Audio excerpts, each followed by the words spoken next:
Assalamualaikum.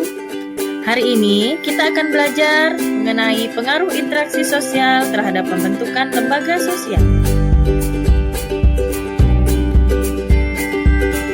Menurut Surjono Sukanto, dalam Sosiologi Suatu Pengantar tahun 2013, setiap masyarakat mempunyai kebutuhan-kebutuhan pokok yang bila dikelompok-kelompokkan terhimpun menjadi lembaga kemasyarakatan.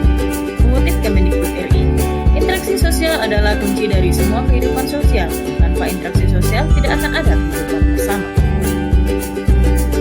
Bertemunya orang per orang atau individu atau kelompok dalam pergaulan hidup akan menghasilkan kelompok sosial yang hidup bersama yang membutuhkan aturan. Dari situ lahirlah lembaga yang terbentuk akibat berbagai aktivitas manusia dalam memenuhi kebutuhan melalui interaksi sosial. Adanya interaksi sosial antar individu dan kelompok atau interaksi sosial antar kelompok untuk memenuhi kebutuhan hidup, maka dalam masyarakat terbentuk berbagai lembaga sosial. Manusia atau individu maupun kelompok mempunyai kebutuhan bermacam-macam yang dipenuhi melalui lembaga sosial. Lembaga sosial dimaksudkan untuk memenuhi berbagai keperluan pokok kehidupan manusia. Sebagai contoh, manusia membutuhkan pendidikan. Orang tua akan mendaftarkan anak ke sekolah, mematuhi peraturan sekolah, dan semua hal terkait pendidikan diatur pada lembaga pendidikan.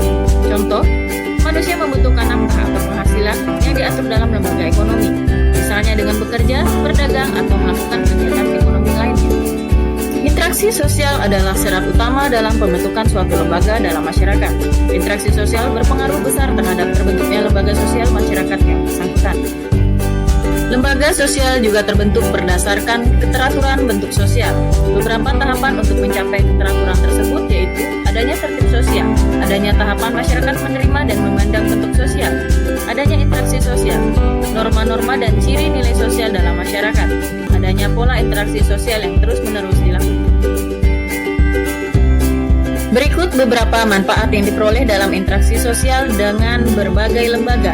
Di antaranya, dapat mencapai tujuan bersama dari masing-masing lembaga, permasalahan yang ada dalam masing-masing lembaga dapat teratasi, memperluas relasi dalam hidup berlembaga, melatih jiwa kepemimpinan yang baik dalam hidup berlembaga, melatih individu atau kelompok untuk dapat berinteraksi dengan berbagai karakter yang berbeda dalam hidup berlembaga, memperluas wawasan, timbul semangat kerjasama yang aktif dalam setiap lembaga. Kesimpulan yang dapat kita tarik, pengaruh interaksi sosial terhadap pembentukan lembaga sosial adalah interaksi sosial manusia untuk memenuhi kebutuhan hidup dapat membentuk lembaga sosial. Seorang guru itu adalah orang yang mengajar untuk menciptakan semua profesi. Assalamualaikum warahmatullahi wabarakatuh. Salam sehat.